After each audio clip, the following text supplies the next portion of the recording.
Hola a todos. Hoy vamos a hacer un viaje en el tiempo para entender uno de los conflictos más importantes de la historia, la Primera Guerra Mundial. A menudo la llamamos la Gran Guerra, y vaya si lo fue. No solo cambió las fronteras de los países, sino que transformó por completo cómo era el mundo, la tecnología que usamos, todo. Fue de verdad un antes y un después. Para desentrañar este lío, vamos a seguir una ruta muy clara. Primero, veremos cuál fue la chispa que hizo que todo estallara. Luego, conoceremos a los dos equipos que se enfrentaron. Nos asomaremos a cómo era la vida en las trincheras, que fue durísima. Veremos cómo se llegó al final del conflicto y, súper importante, qué mundo tan diferente nos dejó. ¿Empezamos? Y todo arranca con esta pregunta, que parece casi un acertijo. A ver, ¿cómo es posible que el asesinato de una sola persona pudiera provocar una guerra en la que participaron países de todo el planeta? Suena increíble, ¿verdad? Pues para entenderlo tenemos que mirar un poquito más allá, a lo que se estaba cociendo en Europa. Para encontrar la respuesta, tenemos que imaginarnos la Europa de principios del siglo XX. Pensad en ella como si fuera un enorme barril de pólvora. Llevaba años llenándose de tensiones, de desconfianza entre países. Solo hacía falta una pequeña chispa para que todo saltara por los aires. ¿Y qué había dentro de ese barril de pólvora? Pues principalmente 4 cosas. Por un lado, el imperialismo. Las grandes potencias competían a ver quién tenía más colonias. Luego, el nacionalismo. Un orgullo por la propia nación tan exagerado que a veces se convertía en desprecio por los demás. También había una carrera de armamentos. Todos los países fabricaban más y más armas. Y para rematar, un complicado sistema de alianzas secretas. Pactos del tipo, si te atacan a ti, yo me meto. Una mezcla, como veis, muy peligrosa. Y con ese panorama llegó la chispa. El 28 de junio de 1914, en Sarajevo, asesinan al archiduque Francisco Fernando, el heredero del Imperio Austrohúngaro. Un mes después, Austria-Hungría le declara la guerra a Serbia. Y ahí empezó el efecto dominó. Se activaron las alianzas y en poquísimos días, un país tras otro se fue declarando la guerra. Toda Europa se vio arrastrada al conflicto. Vale, la guerra ya ha empezado.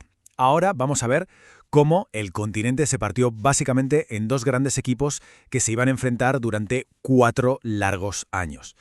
Este mapa lo explica genial. Europa totalmente dividida. Por un lado, los países de la llamada Triple Alianza y sus aliados. Por otro, los de la Triple Entente. Y en medio, unos poquitos países que, como España, lograron mantenerse neutrales. Y aquí tenemos a los jugadores principales. En el equipo de la Triple Alianza estaban, sobre todo, Alemania y el Imperio Austrohúngaro. En el otro equipo, el de la Triple Entente, teníamos a Francia, Reino Unido y Rusia. Pero ojo, porque un poco más tarde se unió a este segundo equipo un jugador que lo cambiaría todo: Estados Unidos. Muy bien, ya sabemos quiénes luchaban. Pero, ¿cómo se luchaba? Porque esta guerra fue algo completamente nuevo y, sinceramente, aterrador. No se parecía a nada que se hubiera vivido antes.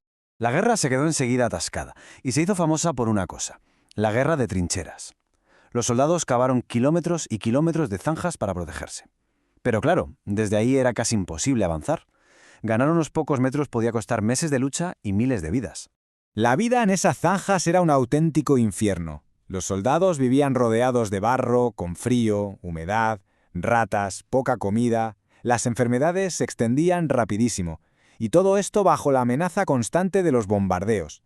El terreno que separaba unas trincheras de otras se llamaba Tierra de Nadie, un lugar al que nadie quería ir.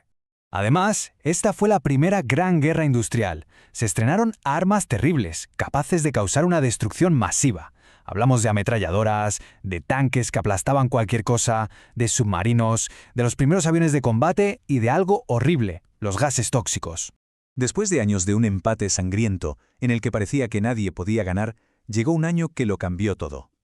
El año 1917 fue clave para entender por qué la guerra terminó. En 1917 pasaron 2 cosas gigantes que le dieron la vuelta a la tortilla. Por un lado, Rusia, que estaba en plena revolución, decidió abandonar la guerra. Pero casi al mismo tiempo, Estados Unidos decidió entrar y se unió al bando de la Triple Entente. Y claro, la llegada de los soldados y los recursos de Estados Unidos fue el empujón definitivo. La balanza, que había estado más o menos igualada, se inclinó por completo hacia el lado de la Entente. El fin de la guerra, por fin, estaba más cerca. Y la guerra terminó, pero el mundo que quedó después no se parecía en nada al de antes.